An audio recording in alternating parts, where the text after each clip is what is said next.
Hello,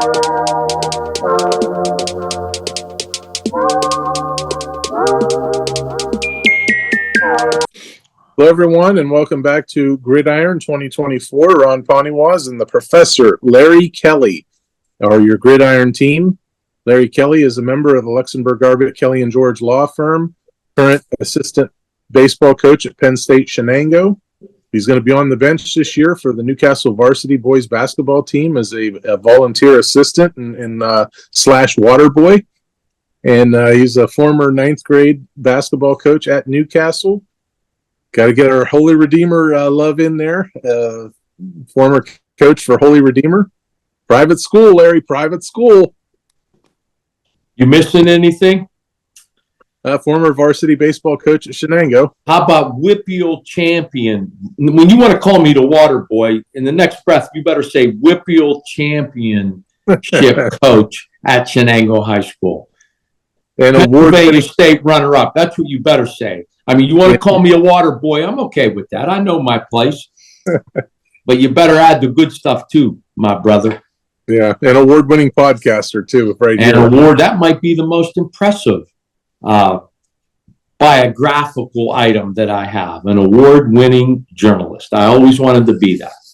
A quick look at the schedule, the varsity boys basketball schedule for Newcastle. I got to see a copy of it. Very excited. Early in the season, Larry, on a Tuesday night at the Fieldhouse, my alma mater, Warren John F. Kennedy, Blue Pride at Newcastle. I'll give you 15 right now if you want the Blue Pride. I'll give you the Blue Pride in 15. They're going to need more than that, Larry. They're a small school. They play in a smaller classification, smaller division. It's set up in divisions in Ohio. So, but all the way with JFK. That's their motto. Okay. All right. We'll see how that works at the Fieldhouse. Yeah. All right. Well, we're ready to roll, man. Tell me about Jino Mozzocio. Yeah, we have Athlete of the Week. We have our talking points and our schedule. And as Larry mentioned, Jino Mozzocio is our Athlete of the Week this week. Neshannock's Jino Mozzocio, a junior, 5'9", 170-pound quarterback, defensive back for the Lancers, wins Athlete of the Week for his performance. Last week, he was 12 of 16 for 115 yards. He did not have any touchdowns or interceptions, but he did carry the ball 20 times for 93 yards and 2 key touchdowns, runs of 5 and 2, and a huge 21-19 road win over Southside Beaver, and that locked up a playoff spot for the Lancers. I knew Southside Beaver would be tough. I told you, those boys down there are tough dudes, man. And it was a very difficult game. But is there anything that Jino Mozzocio can't do? I mean, the young man, with his arm and with his feet, he's special. He accounted for over 200 yards last week in a big game. And again, it's one thing to do it in a blowout. It's another thing to do it in a nail-biter. This young man's been doing it all year. He's been doing it for 2 years now, and he had a special week, and he's a special athlete, very deserving of Athlete of the Week. Another good choice for you, Poniewasz.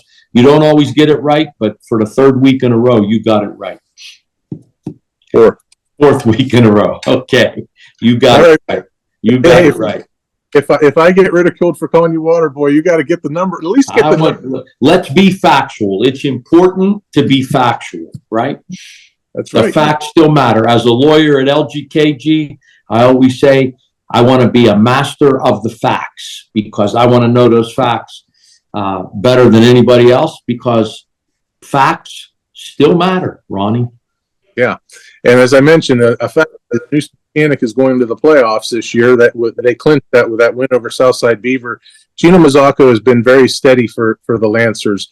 They're a very, very well-run offensive team, very well-run football team overall, but being that he's the quarterback, they go as the quarterback goes, and they're going pretty well this year. Well, they're doing really. They only have one loss, and I think that was to Ellwood City, and Gino's been big for them every game. And again, to accumulate over 200 yards in a big game, a must-win game, on the road, I believe. Did they play Southside on the road? Or was that home? They played them on the road. in a must-win game. That's a big effort, and that's why he's Athlete of the Week. The kid's the real deal. Absolutely.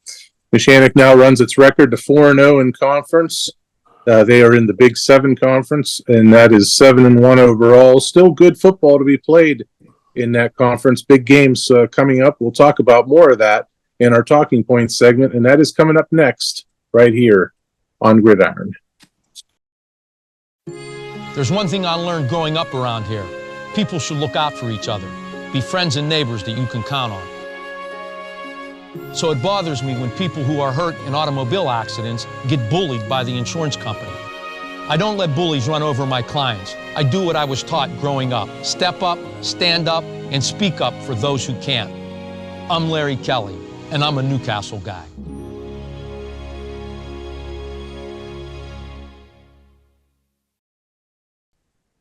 We're back with you here on Gridiron. This is our Talking Points segment. First off, as we've done in the last few weeks, we're going to turn Larry loose and let him talk about his alma mater in the Red Hurricane Minute.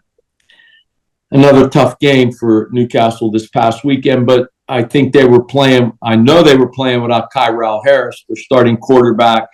I don't know how much playing time Nate McKnight got. I mean, he's obviously a big threat, not only as a wideout, but on special teams and as a defensive back.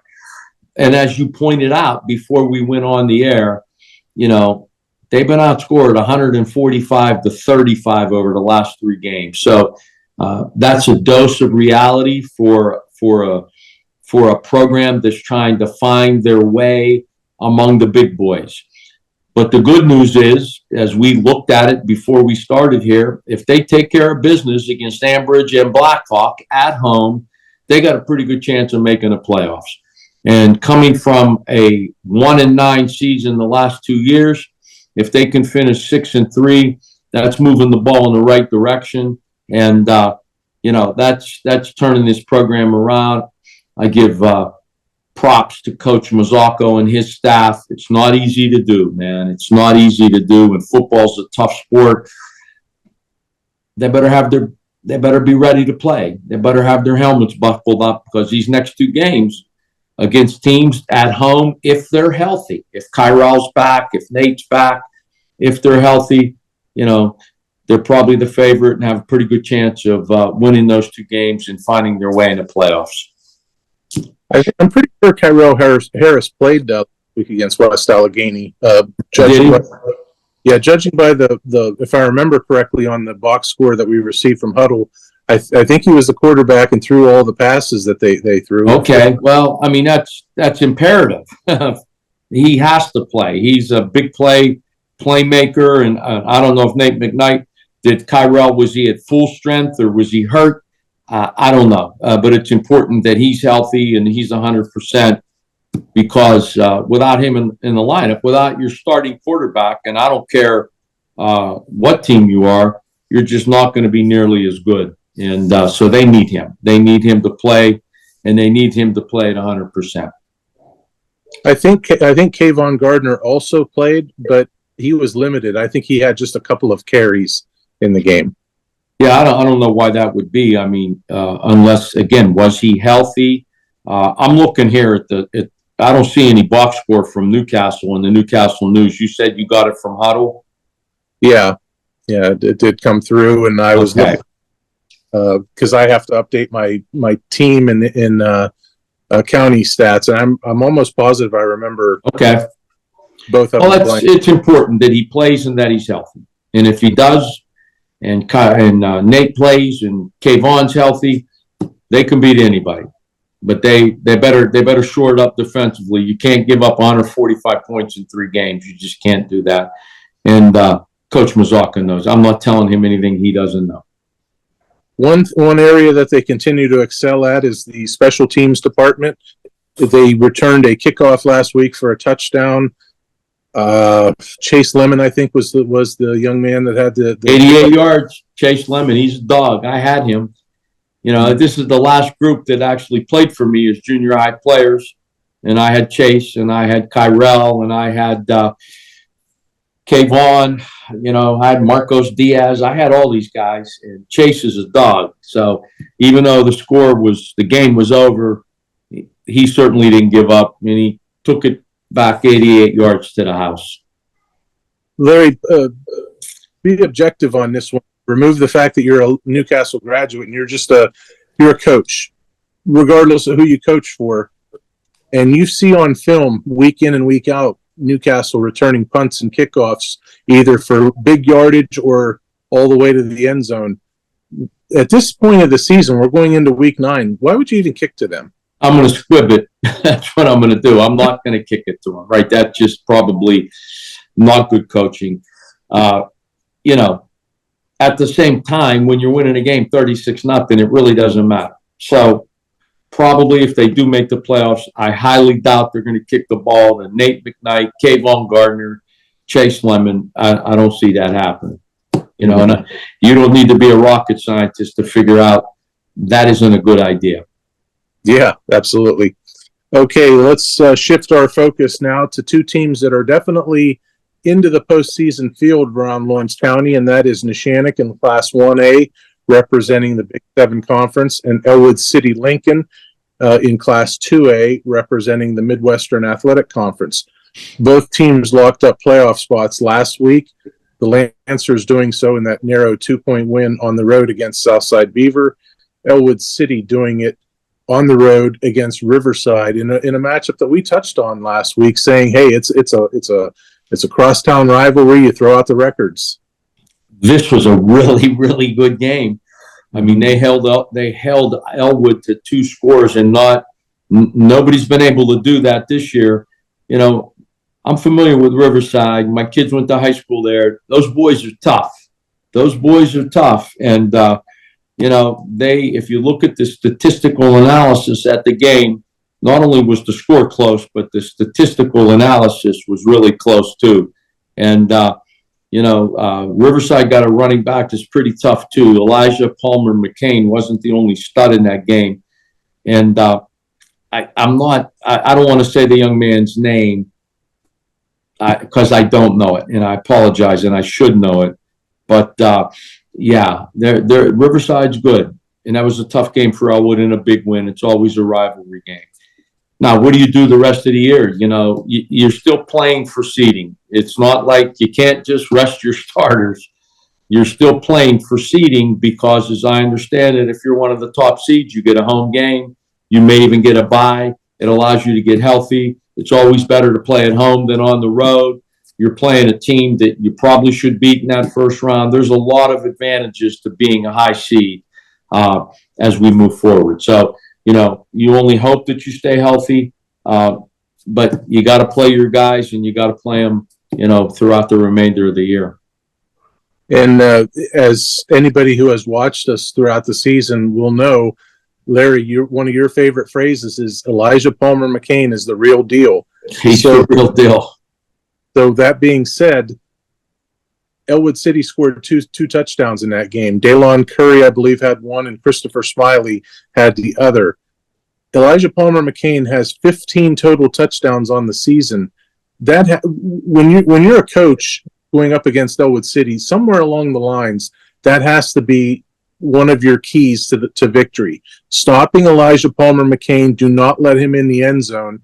And hey, that's what Riverside did. They held him in check pretty well, and they held him out of the end zone. They didn't win, but they checked off those boxes. Yeah, well, yeah, they did. I'm sure they loaded up the box, but Elijah had 26 carries for 150 yards, so they didn't stop him. He didn't get in the end zone, but they didn't stop him.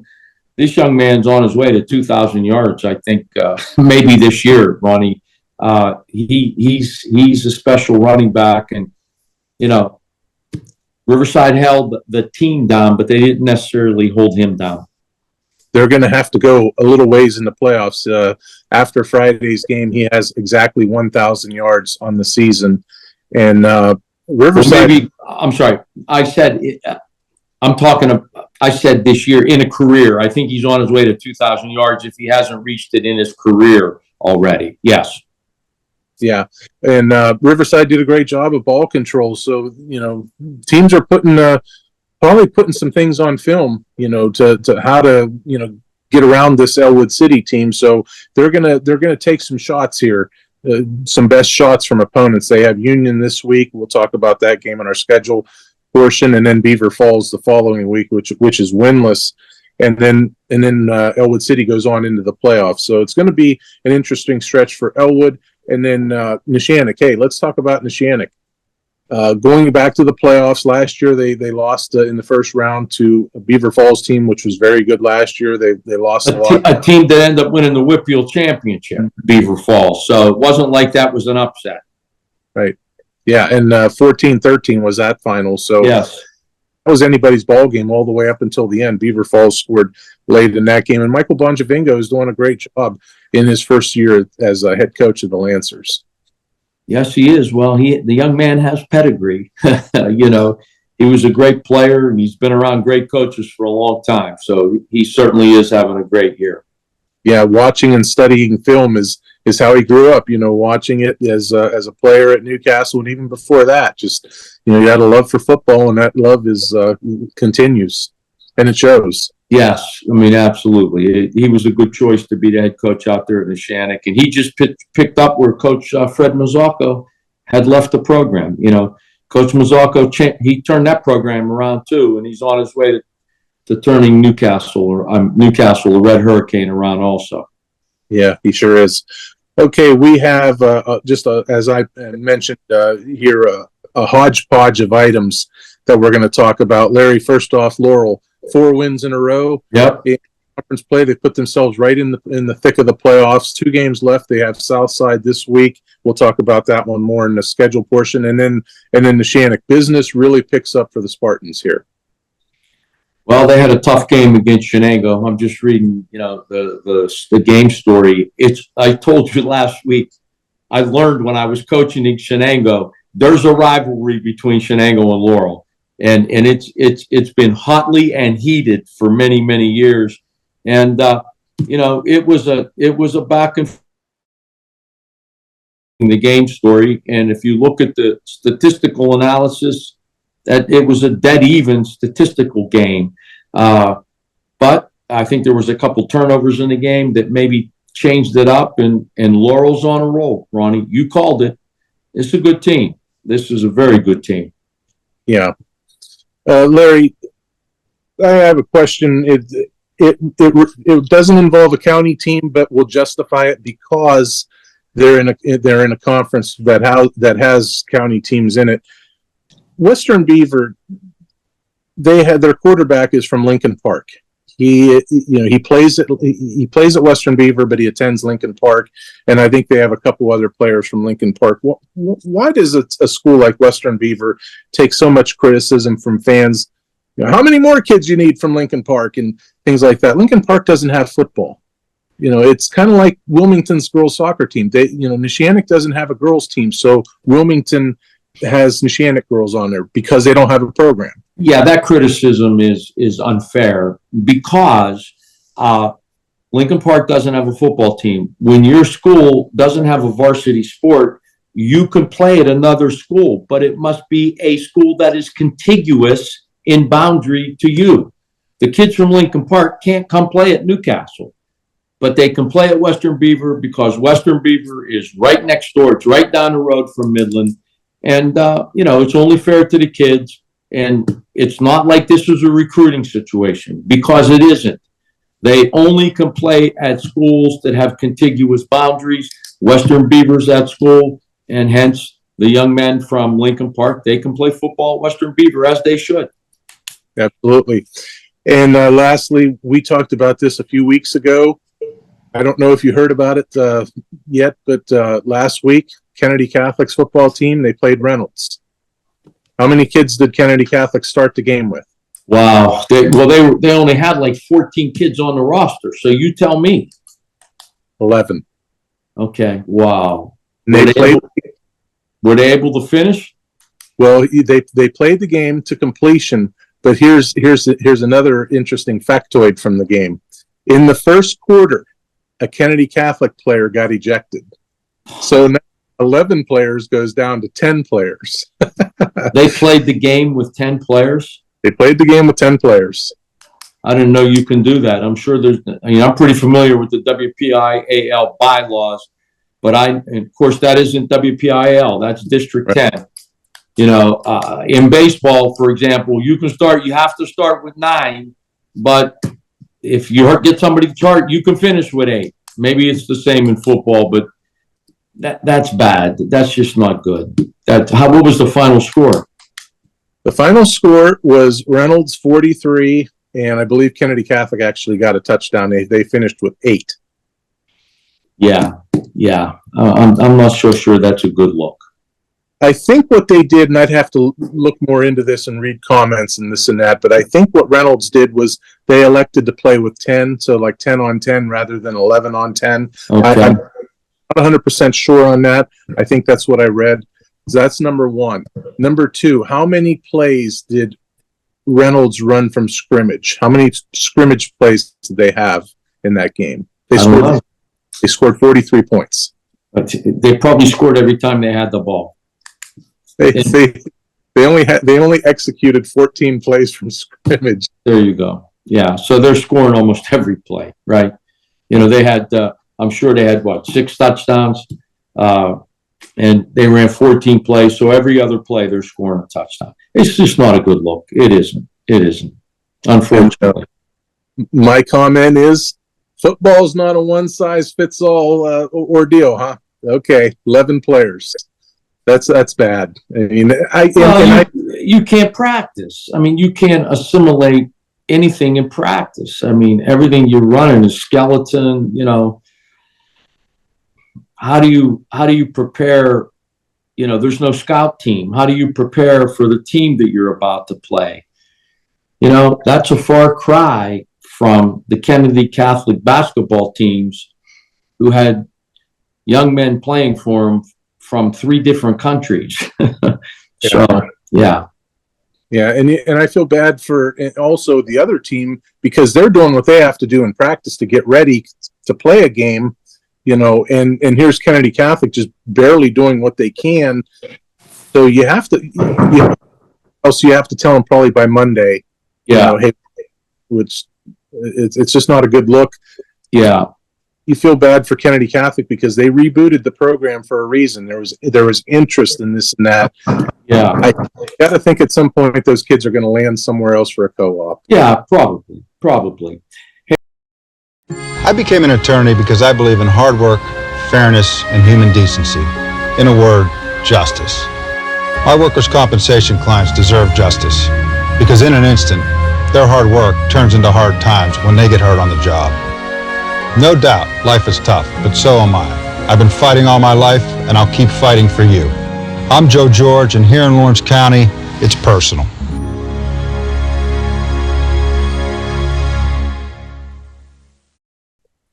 Okay, we're back with you here for the schedule portion on Gridiron to close up shop for this week 9. Where's the time gone, Larry? It seems like yesterday we were talking about the scrimmages and stuff. It is almost basketball season.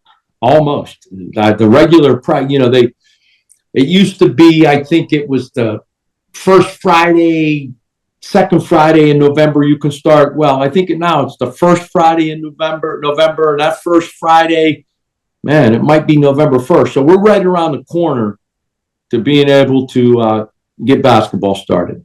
It'll be exciting. Right. Yeah. Friday, October 18th is where it's at this week around the county for football. All 8 teams are in action, and all of the games are on Friday, 7 p.m. First off, big game. Welcome home to the Newcastle Red Hurricane.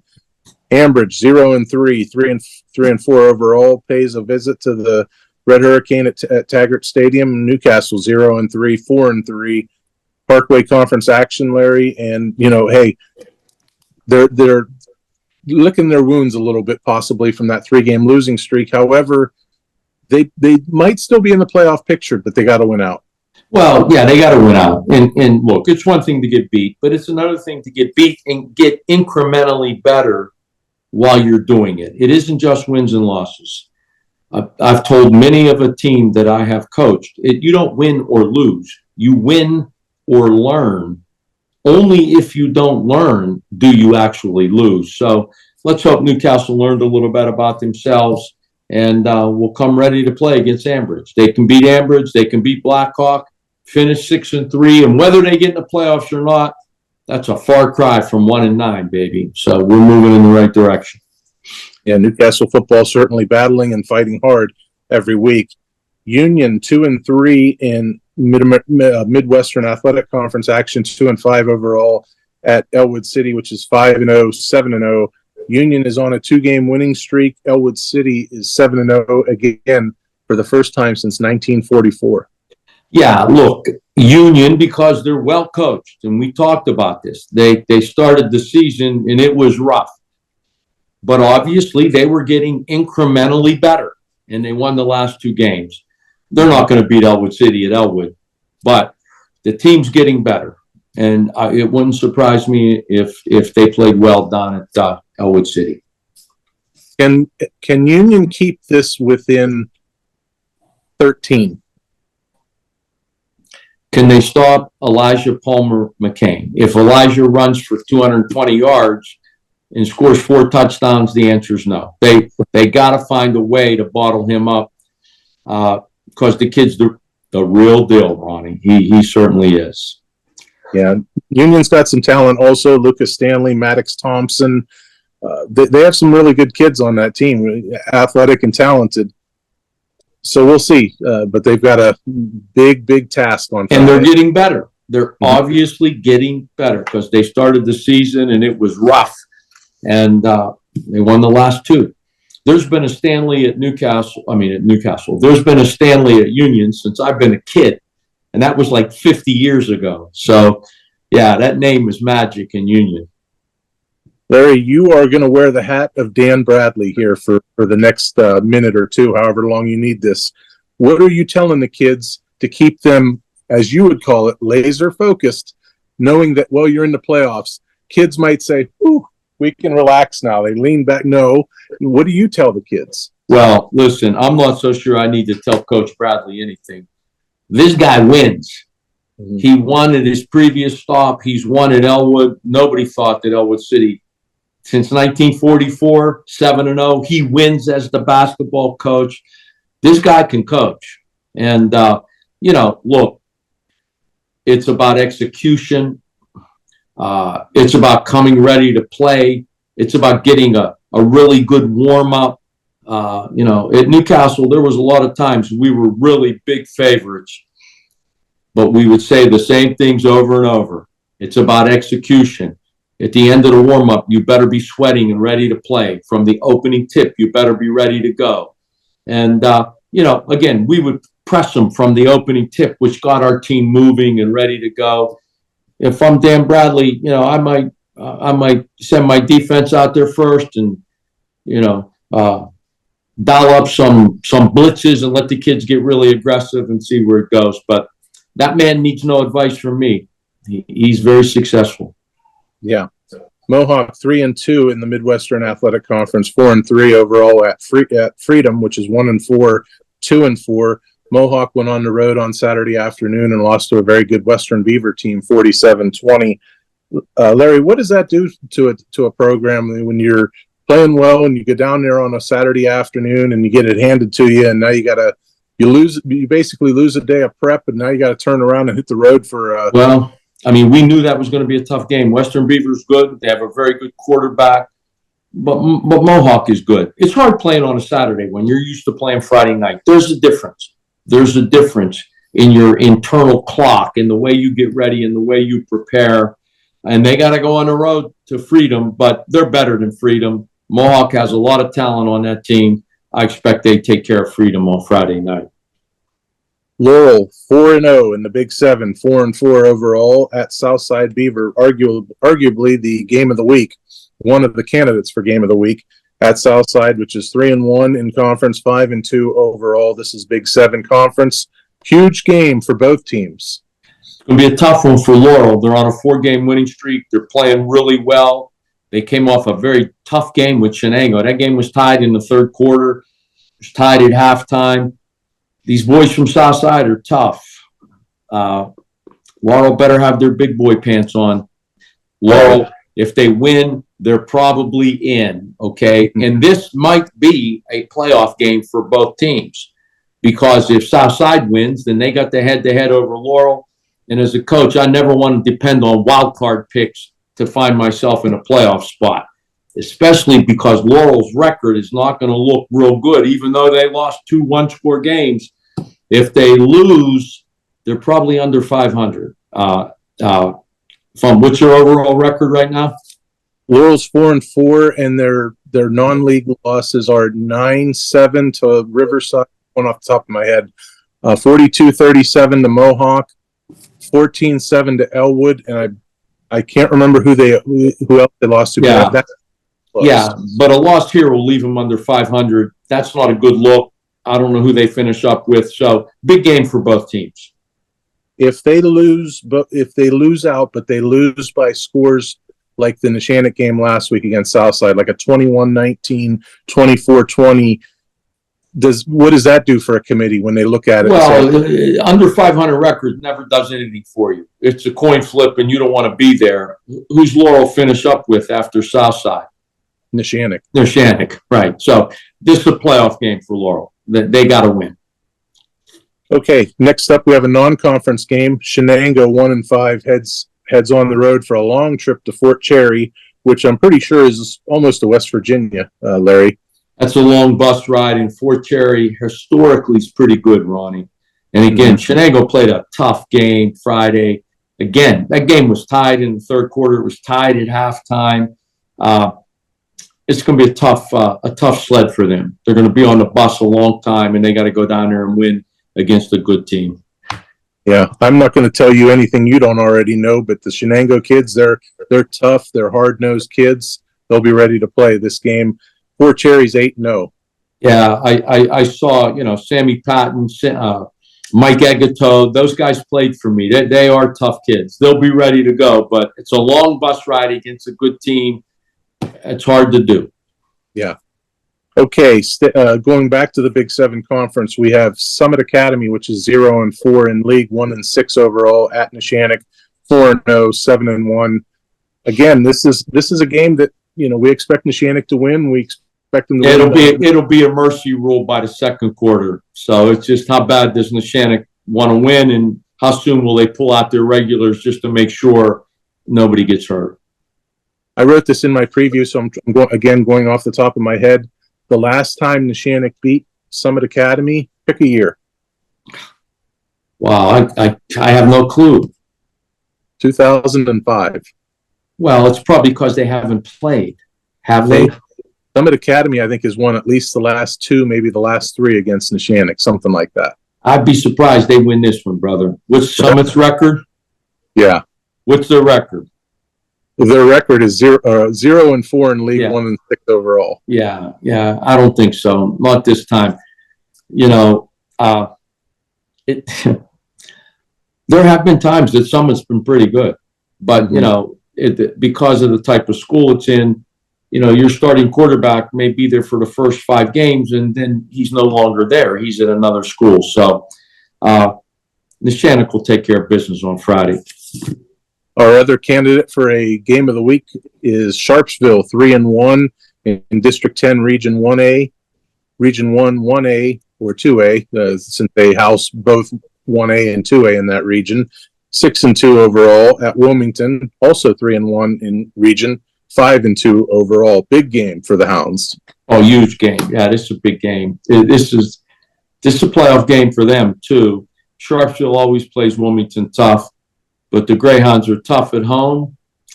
Chase Mickeltree is healthy. That cat's pretty darn good. He's like his grandpa, Big Mitch. Yeah, I'm looking. I'm looking for Wilmington to take care of business, but this one won't be easy. Yeah, Paul Piccarilli is the head coach of Sharpsville. That is the father-in-law of Brandon Fillion, Wilmington's football coach. So that's going to be quite an interesting week leading up to the game. That's interesting, isn't it? Yeah, that's interesting. That's really interesting. Yeah. So I don't know how that'll play out. Coach Fillion does a great job as a football coach. He better do a pretty good job. May they win this game, or she might get mad at him, right? if I understand what you just told me, Coach Fillian's wife, her father coaches Sharpsville. Did I understand that correctly? Yeah. Yeah. I wonder who she's rooting for this week. Yeah. We should have had her on as a special guest. Maybe she'll have like a specially made sweatshirt or something. Half of it will say Sharpsville and the other half will say Wilmington, or I'm not sure how you have allegiance to that, but that would be tough. That would be really tough there. In a not so far back in the Wayback Machine, I guess you want to call it, last year's season opener, Sharpsville met Wilmington in the season opener. That was an instant classic, Larry, if you remember. I remember that game. Yeah, back and forth. Wilmington took the lead right around the minute mark, maybe 45 seconds, and then Sharpsville hit a 63-yard touchdown pass to win with like less than 30 seconds left. Might have been 10 seconds. Who knows? Beat them like the last play of the game. I remember that game. Right. That was a portent of things to come for Wilmington. They struggled last year, which is highly unusual for that program. Yeah. 49-42 was that score. So will we see a game like that with fireworks virtually every play? Who knows? But anything's possible. Yeah, you might. It's unusual for Wilmington, though, to give up that many points because of the way they play.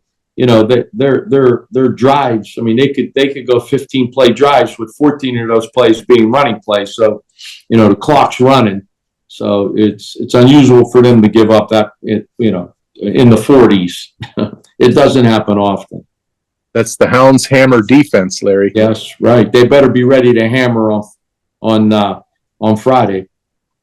One good thing for Wilmington is Colin Summers, the quarterback for Sharpsville, graduated. He's now, I believe, at Teal College. So they're going to be facing a different signal caller, but Sharpsville still is a very quality football team at 6-2 overall. Yeah, yes, they are. They're good every year. So should be a good game. Should be an exciting weekend. There's a couple really big games. A couple teams are in must-win situations. Probably Laurel, probably Newcastle. So we'll see. It's getting down to crunch time. We have week 9 this week. The following week is week 10, and then playoff pairings will be distributed to District 10 and WPIL teams after that. It's hard to believe playoff season is here, Larry. We've went through 8 weeks to this point, and we haven't been disappointed yet. I don't think we're going to be disappointed with this week's slate of games. And there's probably a good chance that if Ellwood goes 8-0, how far back do we got to go before that was? We're back to FDR administration, right, in 1944. They haven't been this good since my wife's first cousin, El Perenni, was the quarterback back in the mid-'80s when the Wolverines were really, really tough. So they're on a roll, man. They're on a roll, and I'm so happy for those kids because, again, like Newcastle, they went through a couple seasons where they didn't win it all, or maybe they won one game. Mm-hmm. A little sneak preview for Ellwood City Lincoln backers, supporters. We will have a feature in the Thursday print edition centered around the Ellwood City Lincoln football program. So you definitely want to check that out if you're a supporter of that school or just interested in Lawrence County football.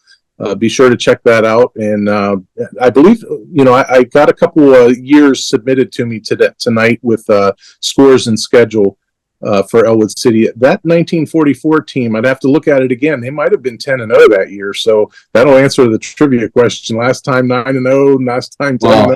Wow, that's great. And the community in Ellwood City, I live down here. Man, that's a great community that follows high school sports, and they're excited. They're excited. It's been a long time. It really has. Well, help us out, cuz you're milling around town. Tell them, get a paper on Thursday. Check it out. I will absolutely make sure that they get a paper on Thursday. All right. He's Larry Kelly, professor here around town with Gridiron. He knows what he's talking about, possibly. And we thank him for joining us because he's got a baseball game he wants to watch. Yankees and the Cleveland Guardians, man. I'm a Cleveland Guardians fan. I can't say Indians, even though old guys like you and I, Ronnie, we still call them the Indians. I still call them. I love playoff baseball, man. The pressure gets so high you can't spit. The tension moves pitch by pitch.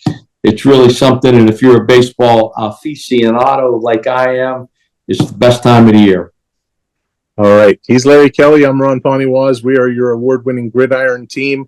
We thank you for joining us, everybody. We'll be back here to talk Week 9, preview games, and look back at the week that was in Week 8. We'll do that next week right here on Gridiron. All right, I'm back. I'm sorry. There was somebody knocking at my door. A little early for trick or treat, isn't it? Isn't it? Tell me about that.